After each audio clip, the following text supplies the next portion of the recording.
Hello दोस्तों, welcome back to LR chemistry YouTube channel. Chemistry की रंगीन दुनिया में आपका स्वागत है। केमिस्ट्री के इस चैनल में मिलेंगे आपको केमिस्ट्री के अमेजिंग से क्वेश्चन आंसर्स, उनको सॉल्व करने के लिए धमाकेदार ट्रिक्स और साथ साथ कुछ अमेजिंग से फैक्ट्स। तो दोस्तों, इन सभी चीज़ों की रिक्वायरमेंट है तो प्लीज़ सब्सक्राइब बटन को तोड़ दीजिए और साथ ही साथ बेल आइकन को ऑन कर लीजिए ताकि मेरे आने वाले सभी वीडियोज़ की नोटिफिकेशन आप तक पहुँचती रहे। और साथ ही साथ इस वीडियो को लाइक करके शेयर कीजिए। और दोस्तों, जैसा कि आपको मैंने अपने यूट्यूब चैनल के जो व्हाट्सएप ग्रुप और टेलीग्राम ग्रुप और मेरे व्हाट्सएप स्टेटस के जरिए आपको बता दिया हूँ कि आज से मेरा थ्योरी प्लस आपको साथ ही साथ जो प्रैक्टिकल बेस्ड वीडियो हैं वो मिलना चालू हो जाएंगे अब आपको। तो दोस्तों, प्रैक्टिकल बेस्ड वीडियो मिलना चालू हो जाएंगे जिसमें कल जो है आपको जो सबसे बेसिक पार्ट होता है किसी केमिस्ट्री का, तो वो होता है एसिड बेस। तो वो आपको एसिड बेस रिएक्शन के आधार पर और एसिड बेस कैसे पहचानेंगे उस पर आधारित एक रिएक्शन वाला एक वीडियो अपलोड किया जाएगा एसिड बेस पहचानने के लिए। तो दोस्तों, प्लीज़ मेरे चैनल को सब्सक्राइब कर लीजिए ताकि अब आपको प्रैक्टिकल बेस्ड वीडियो भी मिलना चालू हो जाएंगे। और साथ ही साथ उन वीडियोज़ में जो मैं पढ़ा रहा हूँ उनको भी किस तरीके से प्रूव करना है, जैसे कि आप डाल्टन का प्रेशर लॉ कोशिश करूंगा कि इसे भी मैं प्रूव करूं। जैसे कि आपके जो गैसियस लॉ बताया मैंने, चारों नियम, तीनों नियम, सभी नियमों को मैं आपके सामने एक एक करके प्रूव करूंगा। और कुछ अन्य नियम होंगे, कुछ एक दो फिजिक्स के वीडियो फिजिक्स संबंधी भी हो सकते हैं। तो दोस्तों, प्लीज़ मेरे चैनल को सब्सक्राइब कीजिए ताकि आप प्रैक्टिकली आप थ्योरी को, जो थ्योरी है उसे थ्योरी की तरीके से नहीं प्रैक्टिकली तरीके से समझें ताकि आपको आगे तक आपको यहाँ सारी चीज़ें याद रहें। तो दोस्तों, जैसे कि आप जानते हैं कि हम आज से पढ़ने वाले हैं डाल्टन का आंशिक दाब नियम, डाल्टन्स पार्शियल प्रेशर लॉ। जहाँ पर ये तो डाल्टन तो नाम ही है, आपने ये नाम इसके पहले कहाँ सुना है? बताइए, जल्दी से कमेंट में लिखिए, कहाँ सुना है आपने? डाल्टन का एटॉमिक मॉडल पढ़ा था आपने, डाल्टन का एटॉमिक मॉडल। तो दोस्तों, मैं आपसे एक ही गुजारिश करूँ कि डाल्टन के एटॉमिक मॉडल के जो शब्द हैं उन्हें लिखिए आप नीचे, मतलब डाल्टन का एटॉमिक मॉडल लिख करके मुझे सेंड करें। ये आपके लिए एक होमवर्क हो जाएगा। तो दोस्तों, जैसे कि अब आइए अब हम आते हैं अपने इस वीडियो में। तो ये है डाल्टन का पार्शियल प्रेशर लॉ, मतलब डाल्टन का आंशिक दाब नियम। तो ये नियम कहता क्या है? तो ये कहीं ना कहीं हम गैसियस स्टेट पढ़ रहे हैं, मतलब गैसीय पदार्थ पढ़ रहे हैं। तो गैसियस पदार्थ, गैसीय पदार्थों में तो हम एक इस नियम को भी गैसीय पदार्थों पर लागू करना होगा। तो ये नियम कहता है कि किन्हीं दो या दो से अधिक गैसें अगर एक कंटेनर में रखी गई हैं तो उनका जो प्रॉपर जो ऑल टोटल जो दाब होगा जो कि कंटेनर पर लगाया जाएगा या फिर किसी सिलेंडर पर लगाया जाएगा, वो जो है उनके आंशिक रूप से अलग अलग रूप से लगाए गए दाब के बराबर होगा। जैसे कि मान लीजिए ये आपका एक कंटेनर है, सिलेंडर है, ये सिलेंडर है। यहाँ पर मान लीजिए आपने कौन कौन सी गैसें भर दी, N2 प्लस O2 भर दी। अब ये है आपने यहाँ पर लगा दिए दाब के लिए, एक आपने क्या लगा दिया,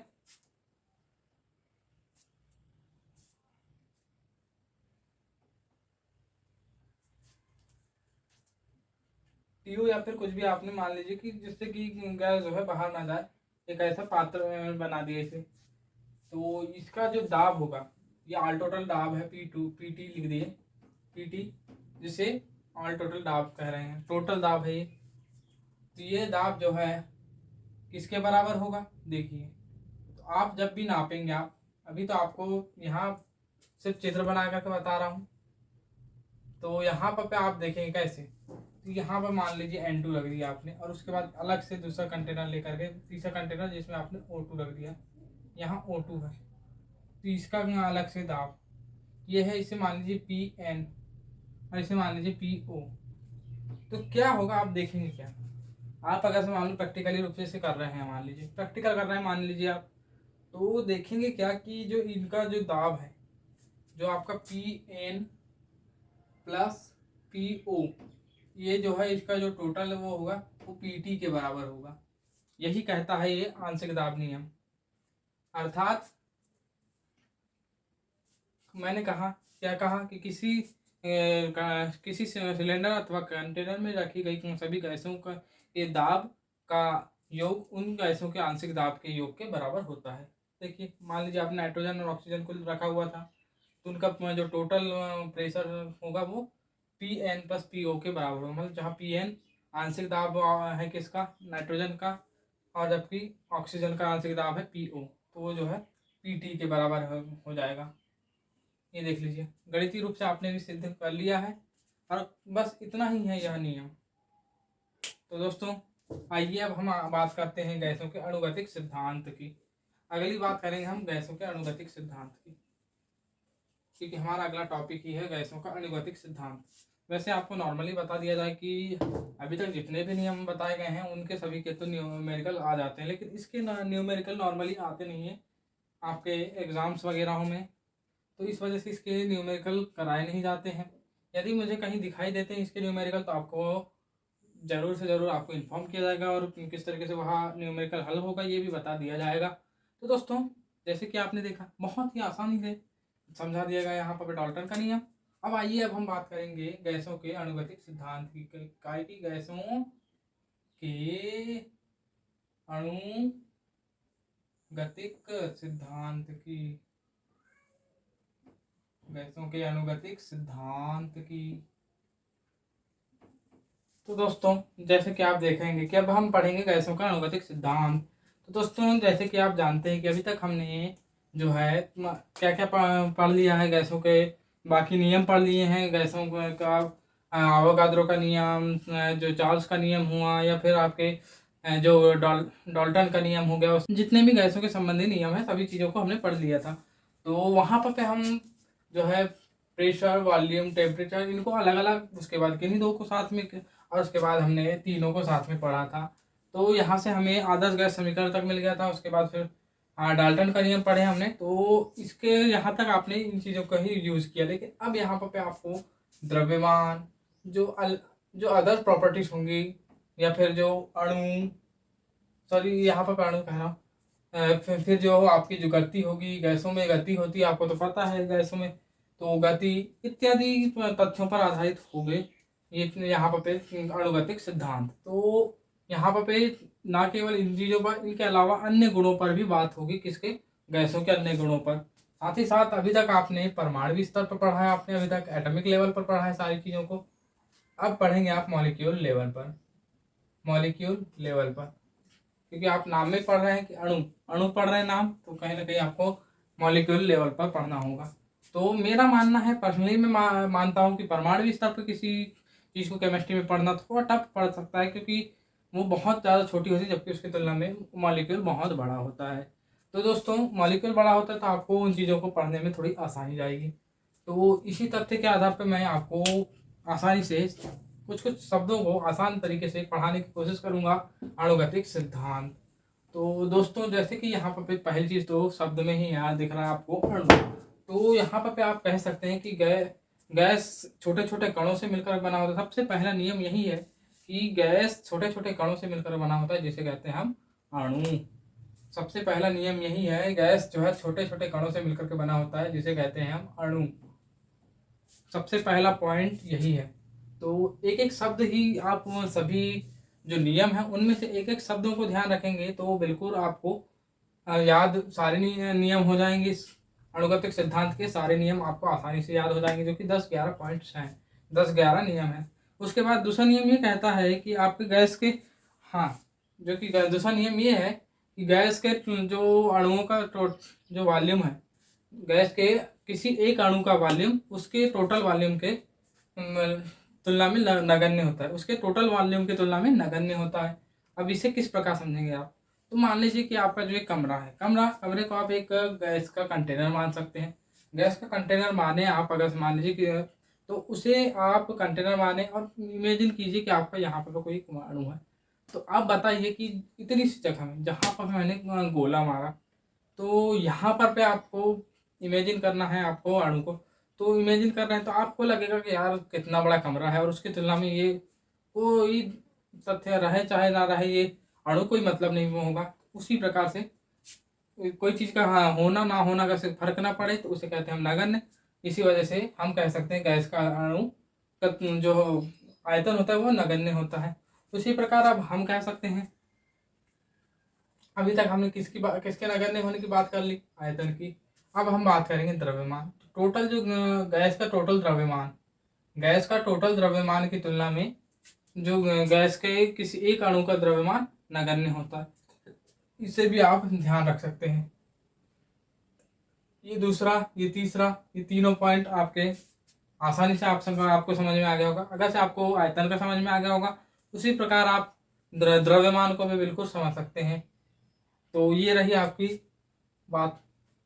फिर उसके बाद अगला नियम कहता है कि किसी गैस के समस्त, हाँ ये एक और है, अगला नियम ये है कि किसी गैस के जो अणु है, अगर मान लीजिए किसी जो ऑक्सीजन, मान लीजिए ऑक्सीजन गैस है, ऑक्सीजन गैस है, तो ऑक्सीजन गैस किसी एक कंटेनर में भरा गया है, तो वहाँ पर सभी अणु की प्रकृति समान होगी।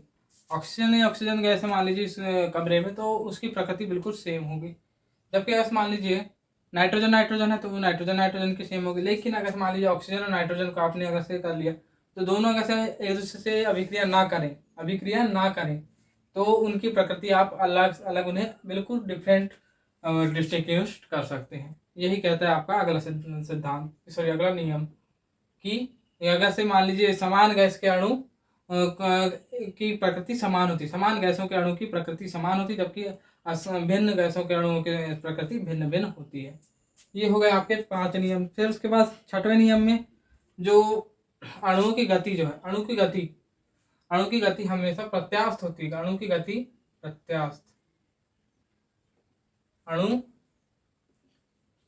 की गति, ये है अणु की गति प्रत्यास्थ। किसके अणु, हम तो बात गैसों की करेंगे, गैसों की बात करेंगे, तो गैसों के अणु की गति प्रत्यास्थ होगी। अब कहेंगे आप सब, सर आपने ये पहली बार शब्द बोला प्रत्यास्थ, प्रत्यास्थ शब्द होता क्या है, प्रत्यास्थ शब्द होता क्या है? तो दोस्तों जैसे कि आप देखें, आप एक रबर की बॉल, जो कि नॉर्मली आप रबर की बॉल से ही उसको थोड़ा अच्छे समझेंगे, बाकी उससे भी अच्छे उदाहरण आपको अभी बता दिए जाएंगे। तो रबर की बॉल को आप मान लीजिए किसी कहना चाहिए आपने किसी दीवार में फेंका या कहीं पर भी फेंका, तो वो दोबारा आपकी तरफ वापस आती है।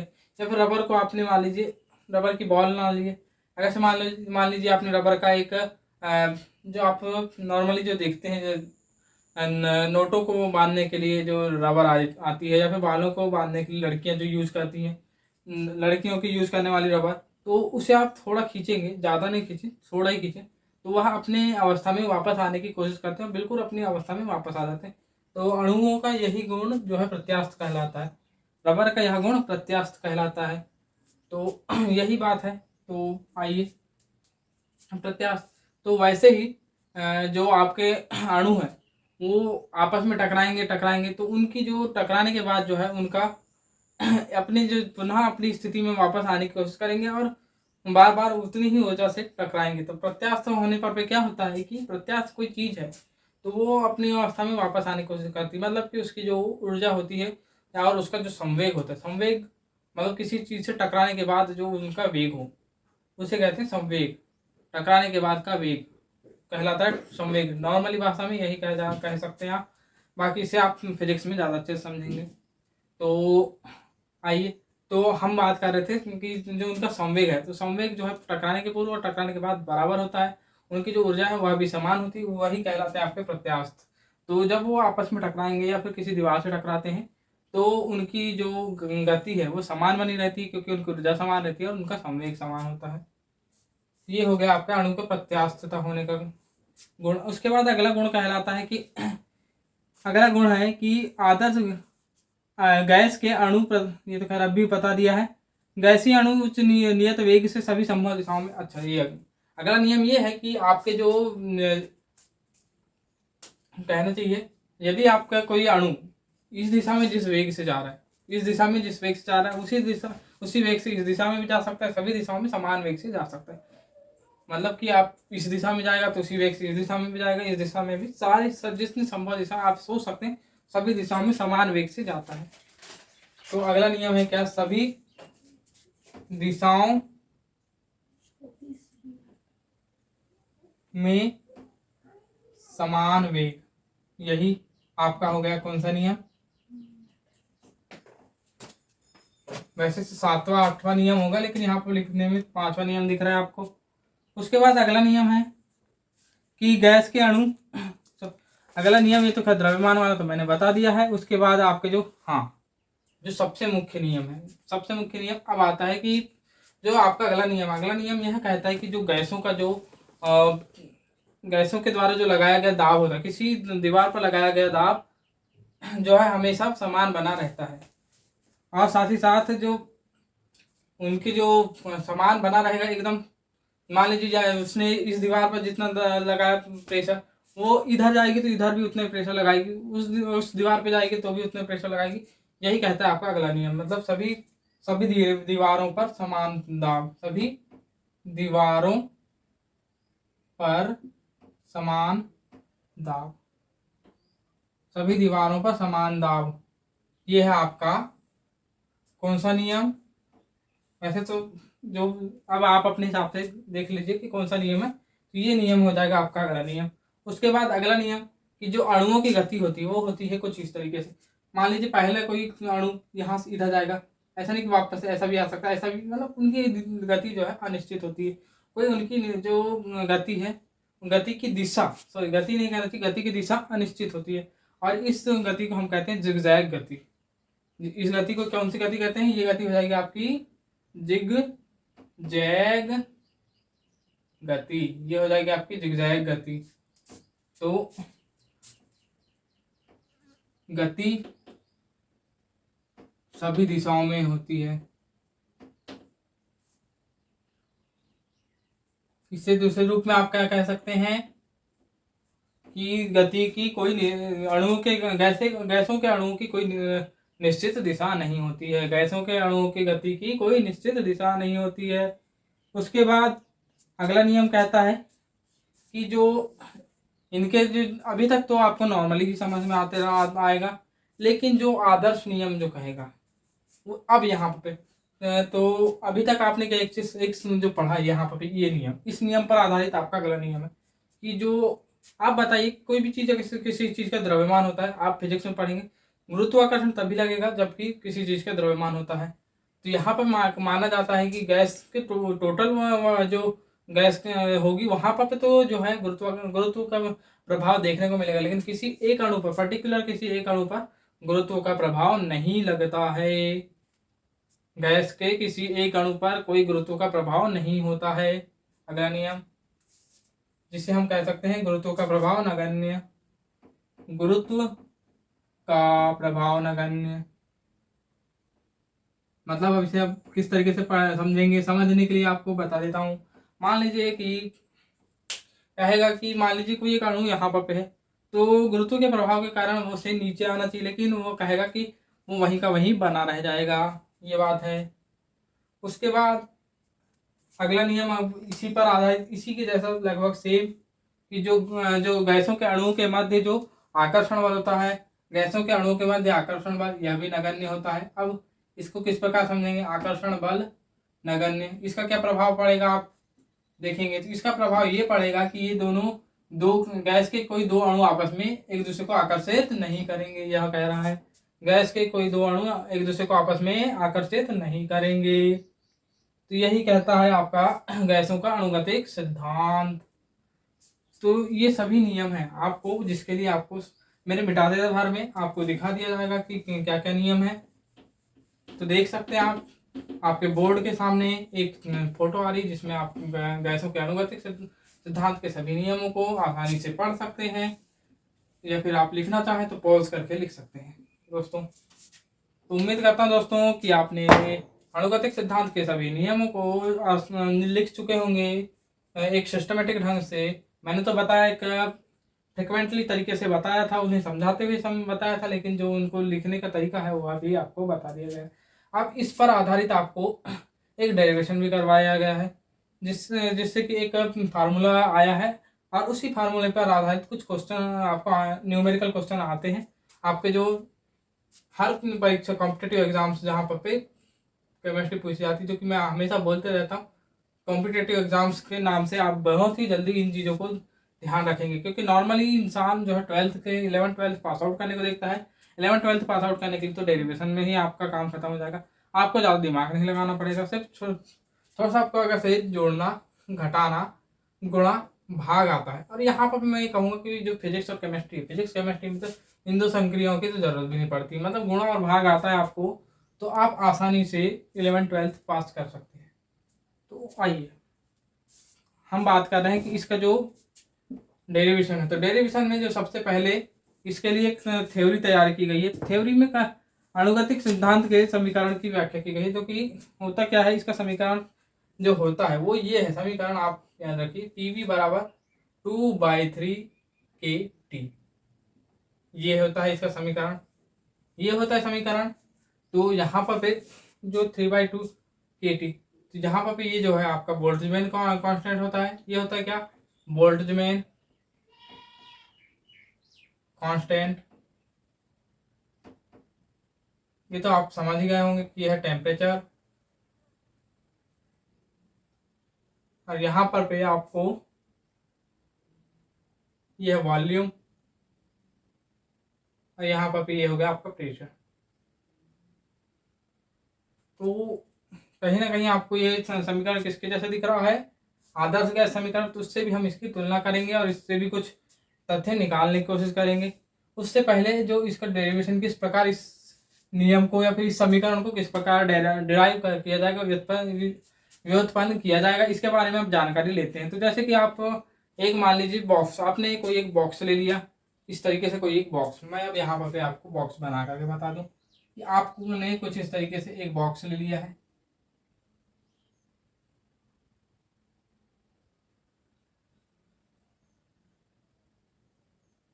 और यहाँ पर ये, तो ये आपने बॉक्स ले लिया। तो यहाँ पर आपने बॉक्स लिया, और बॉक्स में मान लीजिए आपने कोई गैसों को, एक गैस, किसी एक पर्टिकुलर गैस को भर दिया है। तो गैस को आपने भरा, तो यहाँ पर सबसे पहले मान लीजिए कि जो आपका जो गैसों का संपूर्ण आयतन कितना मान लिया आपने, माना। सबसे पहले ऊपर लिख लीजिए माना। गैसों का संपूर्ण आयतन V है, गैसों का संपूर्ण द्रव्यमान M हो जाएगा। वैसे द्रव्यमान की शायद ही जरूरत पड़े। उसके अलावा जो गैसों की जो गति होगी, गैसों की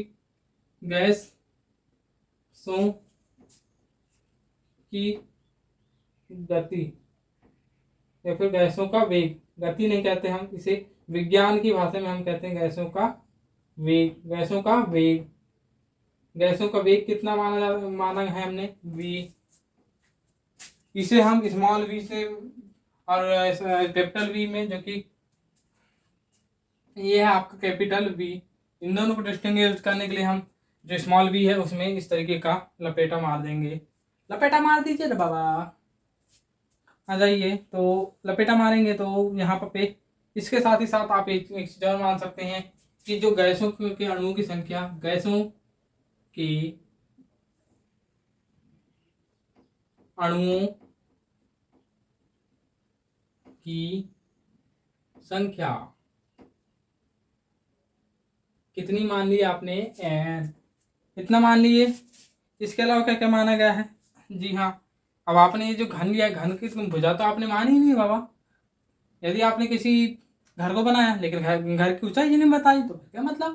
तो जी हाँ, अब हम घर की ऊंचाई यानी कि भुजा के घन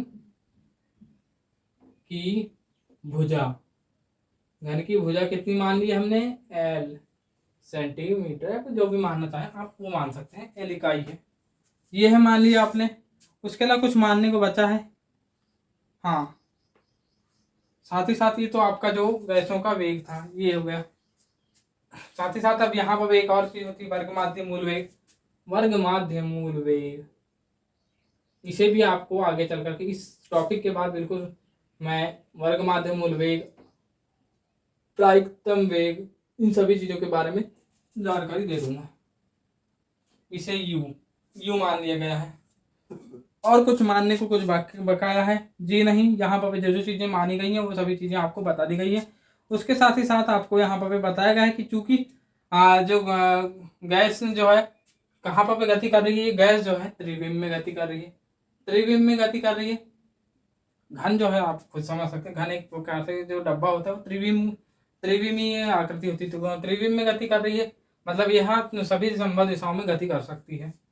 पहली चीज ये हो गई, सभी संभव दिशाओं में गति कर रही है, जिसका वेग जो है स्मॉल v है। और जिसको अगर से मान लीजिए ये किसी एक अणु का वेग था, तो जब वो इन अणुओं का जब औसतन वेग माना गया, जिसे वर्ग माध्य मूल वेग कहा गया, जिसे वर्ग माध्य मूल वेग कहा गया है, तो उसे भी अब हम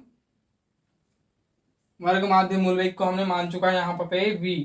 तो त्रिविम में गति कर रही है, तो जो इसके जो समस्त अणुओं की संख्या n जो है वो किसी समस्त अणुओं की संख्या किन्हीं दो फलकों के मध्य जो आगे पीछे, उसके बाद क्या होगा कि ये जो अणुओं की जो गति होगी, अणुओं की गति किसी किन्हीं दो फलकों के मध्य, मान लीजिए ये जो कोई फलक है, इस फलक, अब इसे अब हम कुछ इस तरीके से बना सकते हैं, किन्हीं दो मतलब दो विम में बनाने की कोशिश करेंगे। तो ये जो है एक फलक का आपने कुछ इस तरीके से बना दिया, और इसके पीछे वाला फलक का आपने कुछ इस तरीके से बना दिया, मान लीजिए कुछ इस तरीके से। या फिर इसे ना मान करके आप, सबसे बेस्ट तरीका है कि आप जिससे कि आसानी से समझें, इस बोर्ड पर सबसे आसानी तरीके से कुछ इस तरीके से इन दो फलकों के बारे में आप आसानी से समझ सकते हैं।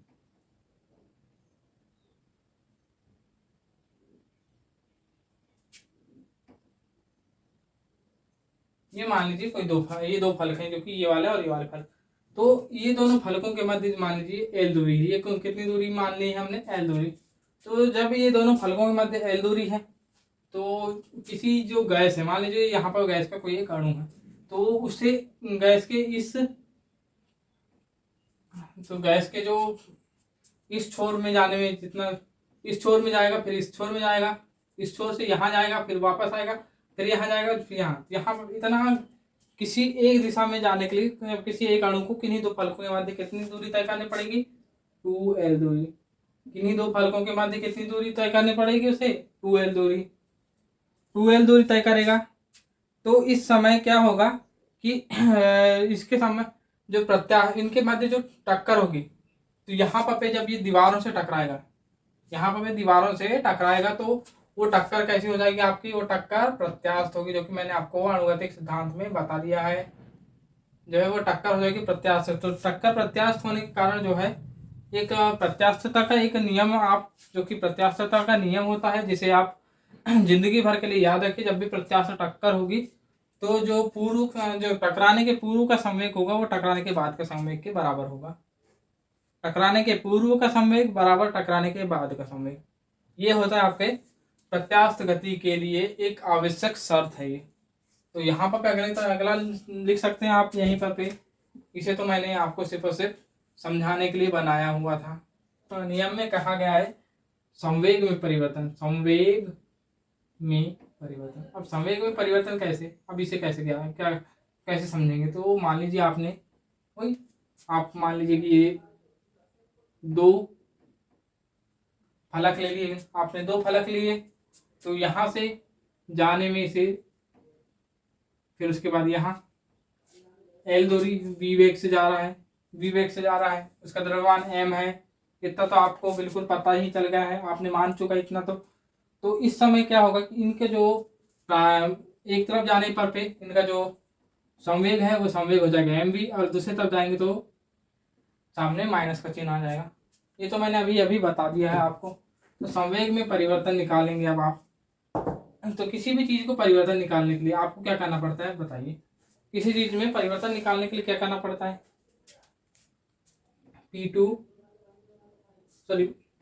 Delta p।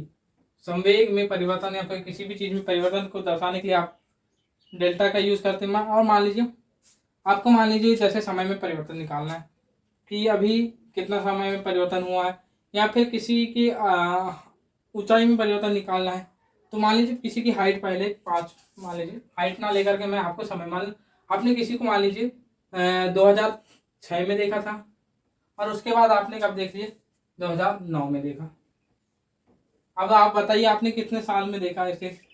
तो आप क्या करेंगे, 2009 जो कि बाद का समय था, उसमें से पहले का समय घटाएंगे तो आपको आंसर मिल जाएगा। 3 साल बाद देखा आपने। कितने साल बाद देखा? 3 साल बाद। मतलब बाद की चीज को पहले की चीज से घटाने पर पे हमें परिवर्तन मिल जाता है।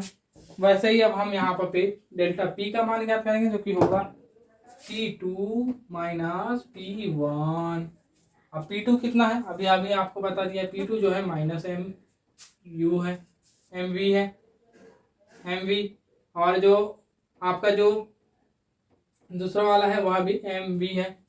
अब इन दोनों को एडिशन करेंगे तो एडिशन सब्सट्रैक्शन जो कहते हैं आप कर दिए तो आपको मिल जाएगा आपको डेल्टा पी बराबर माइनस 2 एम यू। यू ही माना गया यहाँ पर। वर्ग माध्य मूल वेग की बात की जाती है। वर्ग माध्य मूल वेग यहाँ लिया जा रहा है तो यहाँ पर हम भी ले लेते हैं वर्ग माध्य मूल वेग। वैसे आप अगर से मान लीजिए आपने अणु के ही वेग को लेते हुए या फिर गैसों के संपूर्ण वेग को भी लेते हुए चले तो भी आपको कोई दिक्कत नहीं आएगी, बिल्कुल आप सेफ हैं, उसमें भी सेफ है। तो अब आइए अब हम बात करेंगे समय। तो यहाँ पर क्या होता है कि आपको कुल मिलाकर के बात करके कहेंगे कि आप किसी भी जगह में यहाँ से वहाँ जाएंगे या कहीं पर भी जाएंगे तो कुछ ना कुछ तो समय लेंगे। वैसे ही गैस का एक अणु किन्हीं दो फलकों के मध्य गति करता है, उसके मध्य जो समय जो लगता है उस समय को कैसे ज्ञात करेंगे। तो यहाँ पर उसको ज्ञात करने के लिए एक नियम बता दिया गया है या फिर एक बात आप देखिए। मान लीजिए कोई आप ये मान लीजिए इसे आप किस तरीके से ज्ञात करेंगे। तो आप एक सूत्र पढ़ते हैं, वेग बराबर वेग या फिर चाल कह सकते हैं, इसे कहते हैं दूरी बटे समय। अभी हम आपको यहाँ पर वो नहीं आपको सदी राशियाँ नहीं पढ़ा रहे तो आप यहाँ ध्यान नहीं देंगे। तो जो इसका अब समय कैसे निकालेंगे, तो समय निकालने के लिए तिर्यक गुणा कर दीजिए। समय बराबर दूरी बटे वेग। इस चीज से बिल्कुल समझ सकते हैं, ये आप एक नियम जानते हैं या फिर इस सूत्र को बिल्कुल भली भांति तरीके से इस सूत्र से आप क्या कहना चाहिए वाकिफ है। इस सूत्र को आपके खून के रग रग में बैठा हुआ ये सूत्र आपके। तो इस सूत्र से आप क्या ज्ञात करेंगे, तो आप जानते हैं कि जो इन दो फलकों के मध्य जो अब यहाँ पर जो दूरी तय की गई किसी एक अणु द्वारा, दूरी जो तय की गई है वो दूरी कितनी हो चुकी है, 2L हो चुकी है। इसे आप समीकरण नंबर 1 दे करके छोड़ दीजिए, इसे समीकरण नंबर 1 दे दीजिए। जो दूरी आपने तय की है वो है 2L और जो इसका वेग है वो आपका u है। ये तो आप समझ रहे हैं। तो यहाँ पर ये हो गया। समय आपने किस प्रकार ज्ञात कर लिए उस सूत्र से। अब आइए तो इसी के साथ साथ किसी भी चीज को ये तो जो है ये एक प्रकार से दूरी है, जिसे आप टक्कर कह सकते हैं। इस जो आपके जो समय है, समय में टक्कर किसी पर्टिकुलर टाइप में टक्करों की संख्या भी इसे ही मान सकते हैं आप। यहाँ पर पे बिल्कुल आसानी से मान सकते हैं इसे। इस अनुगतिक सिद्धांत में यही माना गया है कि जो एक सेकंड में एक सेकंड नहीं, किसी एक पर्टिकुलर टाइम में टक्करों की संख्या उसके द्वारा जो समय जो गुजारा गया है उस समय के बराबर माना गया है। टक्करों की संख्या को उसके समय के बराबर माना जाता है। तो उसी प्रकार एक सेकंड में टक्कर, एक सेकंड में टक्करों की संख्या, टक्करों की संख्या, तो ये इसके व्युत्क्रम के बराबर हो जाएगी।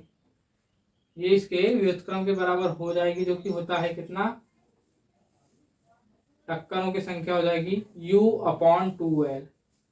ये हो गया आपका। तो इसे ही आप समीकरण नंबर 2 दे दीजिए। इसे मान लीजिए समीकरण नंबर 2। समीकरण नंबर 2 तो इसके बाद क्या ज्ञात करेंगे आप, किसी एक अब यहाँ पर अब एक सेकंड में, एक सेकंड में क्या माना जाता है यहाँ पे, एक सेकंड में संवेग है कि फिर, हाँ जी हाँ संवेग ही। एक सेकंड में अणु द्वारा दिया गया संवेग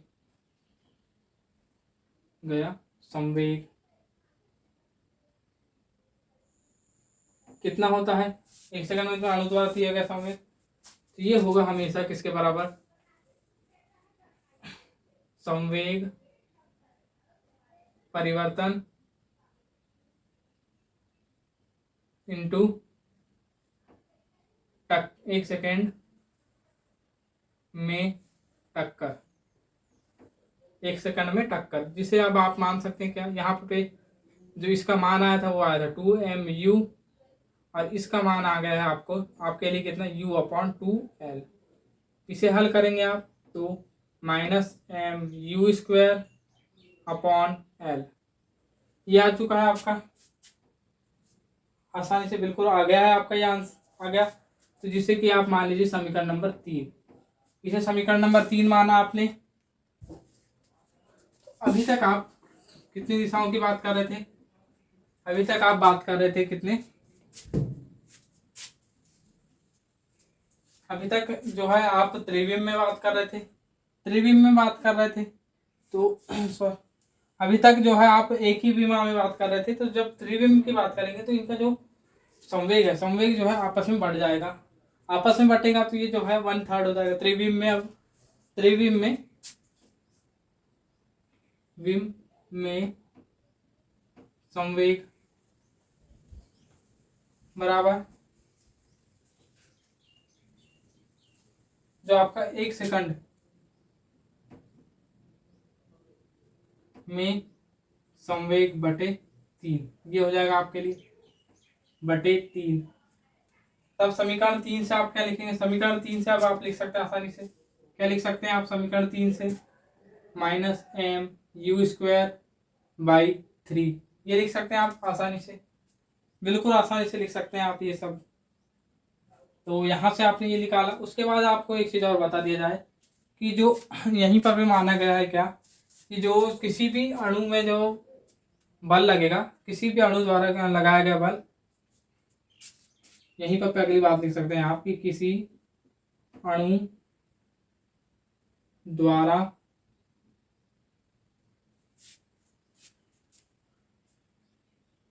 लगाया गया बल संवेग के समतुल्य है, समतुल्य है। ये किसके अंतर्गत कह रहे हैं हम, अणुगतिक सिद्धांत के अंतर्गत। अणुगतिक सिद्धांत के अंतर्गत क्या कहा गया है, किसी अणु द्वारा लगाया गया बल उसमें के संवेग समय के समतुल्य होता है। यहाँ पर एक शब्द यहाँ पर एल छूट गया था हमारा, एल यहाँ लिखे देंगे। तो ये जब समतुल्य हो गए F1 बराबर -mu²/3l, ये हो चुका है आपका। अब एक और जो आप फार्मूला जानते हैं, इसे आप समीकरण नंबर 4 दे दीजिए, समीकरण नंबर 4 समीकरण नंबर 4 तो आप इसे देंगे समीकरण नंबर 4 और ये हो जाएगा आपका समीकरण नंबर 5। जब ये समीकरण 5 हो चुका है तो एक और फार्मूला जानते हैं P बराबर F/A। इस सूत्र से क्या हो जाएगा कि P बराबर -mu²/3l × A, ये हो जाएगा। अब यहाँ से अब और एक चीज आप जानते हैं, क्या चीज जानते हैं आप, तो देखिए आप अगली चीज जानते हैं हम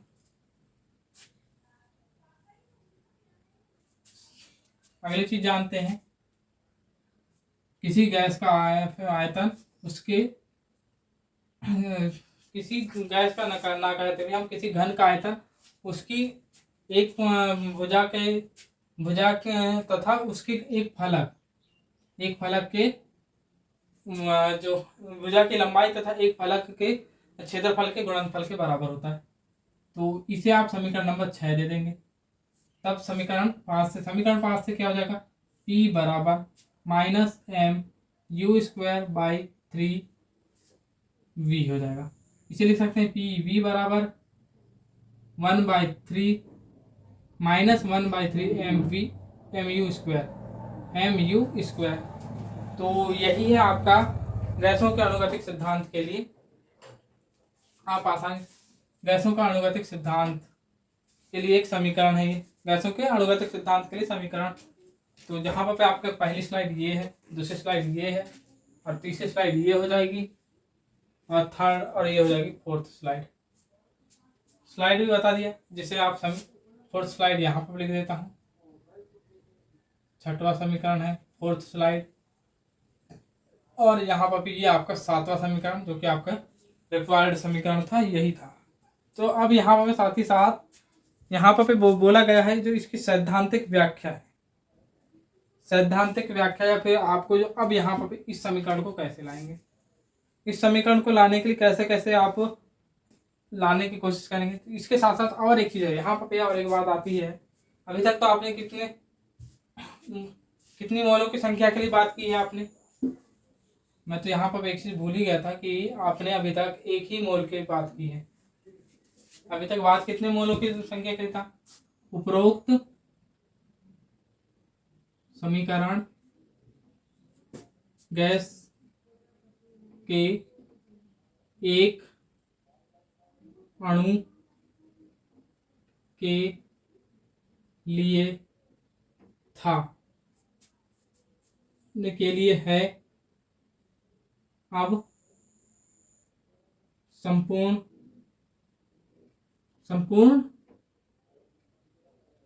गैस के लिए ये बात आएगी।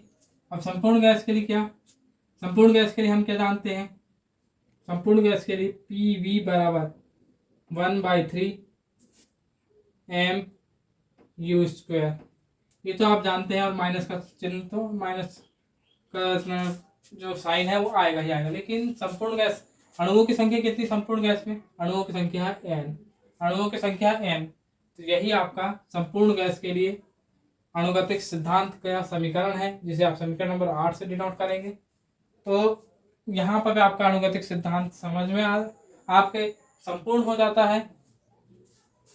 इसके आगे अब आप यहाँ पर साथ ही साथ कुछ आगे तथ्य दिए गए हैं, या फिर कुछ सैद्धांतिक व्याख्या की गई है इसकी, जो कि सैद्धांतिक व्याख्या कुछ इस प्रकार है कि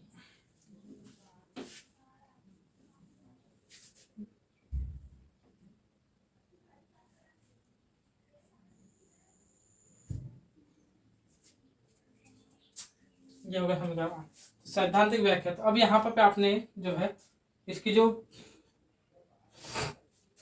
क्या कहना चाहिए आपके लिए, ये है आपने आदर्श गैस के लिए समीकरण निकाल दिया। लेकिन अब यहाँ पर एक और बात आती है, क्या आती है कि यहाँ पर आपके लिए कि अब यहाँ पर गतिज ऊर्जा, हम क्या जानते हैं, गतिज ऊर्जा। यहाँ पर अब हम गतिज ऊर्जा ज्ञात करेंगे। तो गतिज ऊर्जा के लिए हम क्या जानते हैं, गतिज ऊर्जा के लिए हम जानते हैं कि E बराबर ½ mu²। आप इस समीकरण को 11th के क्लास 8th में, 11th के चैप्टर 8th में, चैप्टर 8 शायद 8th में ही है आपके फिजिक्स में, यहाँ पढ़ेंगे इस समीकरण के बारे में आप काफ़ी अच्छे तरीके से। तो वहाँ से हमने ये समीकरण लिया है। अब थोड़ा ज़्यादा ही टाइम हो रहा है इस समीकरण को, ये जो है काफ़ी लंबा डेरिवेशन था। तो ये होता है आपके लिए E के बराबर, जिसे आप ओनली K से दर्शा दें। तो आपको यहाँ से आप K से दर्शा दिया आपने, K नहीं, यहाँ पर E के से दर्शाया गया है, तो E के। तो अब यहाँ पर और एक चीज़ जान रहे हैं कि PV बराबर, ऊपर के लिखा हुआ PV बराबर 1/3 mnu²। तो यहाँ पर एक ही अणु के लिए था। अब इसे हम इसे ही n अणुओं के लिए करेंगे, तो 1/3 mnu²। ये होता है।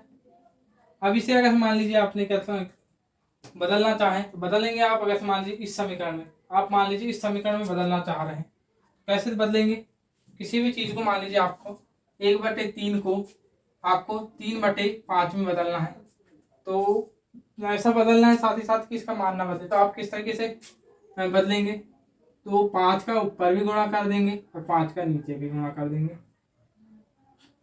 इसे आप 5/3 में बदलना चाह रहे हैं मान लीजिए, तो ये 5/3 हो जाएगा और गुणा 1/5 अलग रह जाएगा।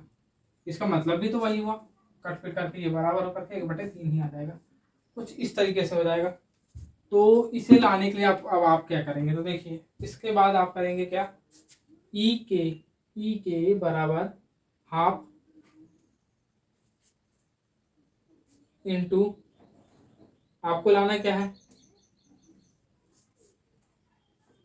3/3 इंटू, क्योंकि आपको लाना है 1/3 लाना है तो आपको 3/3 से गुणा करना होगा, क्योंकि हमें लाना ही है ये। और mn/u², ये हो गया। इसे लिख सकते हैं आप, जो कि यहाँ पर अब यहाँ पर इसे लिख सकते हैं, 3 को अलग कर दीजिए, 3/2 अलग हो चुका है, और 1/3 mn/u² 3/2 इंटू यहाँ पर पे PV हो जाएगा। तो आपको साथ ही साथ बता दिया जाए कि आपके लिए यहाँ पर पे जो माइनस का चिन्ह है उसे नेगलेक्ट कर दिया गया है, ये लीजिए। तो इसे आप अब समीकरण नंबर 9 दे दीजिए। समीकरण 9 निकाल लिया आपने। समीकरण 9 निकालने के बाद अब यहाँ पर और एक चीज़ आप जानते हैं, आपको बता दिया जाए कि जो आपकी गतिज ऊर्जा है, गतिज ऊर्जा हमेशा ताप के समानुपाती होती है। गतिज ऊर्जा हमेशा ताप के समानुपाती होती है। इसके लिए और एक समीकरण, इसे जो आपका कहना चाहिए समानुपाती नियतांक, समानुपाती नियतांक को समानुपाती चिन्ह को हटाने से एक समानुपाती नियतांक लगाया जाता है, जिसे KT कहा जाता है। समानुपाती नियतांक के, जहाँ पर भी ये K जो है आपको बता दिया गया है, बोल्ट्जमैन कांस्टेंट है, बोल्ट्जमैन कांस्टेंट है। तो अब इसे आप समीकरण नंबर 10 दे दीजिए। समीकरण 9 व 10 से क्या देख रहे हैं आप, KT बराबर 3/2 PV। तो इसे लिख सकते हैं आप, इसे लिख सकते हैं आप क्या, 2/3 KT बराबर PV, या PV बराबर 2/3 KT। तो दोस्तों इसे समीकरण नंबर 11 दे दीजिए। तो दोस्तों देख सकते हैं आप कि आपका जो अनुगतिक सिद्धांत के लिए जो समीकरण था वह आ चुका है। तो दोस्तों यह डेरिवेशन काफ़ी लंबा था, लेकिन फिर भी आपके लिए अब खत्म हो चुका है। तो दोस्तों ये रहा आपके लिए डेरिवेशन। तो डेरिवेशन के साथ साथ अब इसी के सहारे आप यहाँ पर पे एक और चीज़ आप, जो कि लास्ट में मैंने बोला था, इसके सहारे आप अगर से मान लीजिए क्या निकालना चाहें, बस मैं तो कहता हूँ कि यहीं पर ख़त्म कर दीजिए। बाकी चीज़ें आपको अगले वीडियो है, अगला वीडियो में जो थ्योरेटिकल वीडियो होगा, अगला वीडियो वहाँ पर आपको बता दिया जाएगा। वैसे तो अगला वीडियो मेरा प्रैक्टिकली बेस्ड होगा, लेकिन जब अगला थ्योरेटिकल वीडियो होगा वहाँ पर इसके बाद की चीज़ें बता करके यह चैप्टर एंड करने की कोशिश की जाएगी। तो दोस्तों यह वीडियो कैसा लगा आपको, तो जो सबसे लंबा जो आपके जो चैप्टर 5 का, या फिर मेरे से पूछे तो पर्सनली आपके जो 11th केमिस्ट्री का सबसे लंबा डेरिवेशन था वह यहाँ पर समाप्त होता है। तो दोस्तों यह डेरिवेशन आपको समझ में आया या नहीं, तो लंबा होने के कारण मैं कुछ चीज़ें 11th की जो है शुरुआत से 11th पास आउट होने के बाद मैंने ये डेरिवेशन दोबारा करके नहीं देखा था। तो दोस्तों आपको यह डेरिवेशन फिर भी काफ़ी अच्छे तरीके से समझाने की कोशिश किया हूँ, और आपके दिमाग में छप गया होगा सोच रहा हूँ। तो दोस्तों इसी के साथ मेरे इस चैनल को इस वीडियो को लाइक करके मेरे चैनल को सब्सक्राइब कर दीजिए। तो दोस्तों धन्यवाद आपका इस वीडियो को अंत तक देखने के लिए।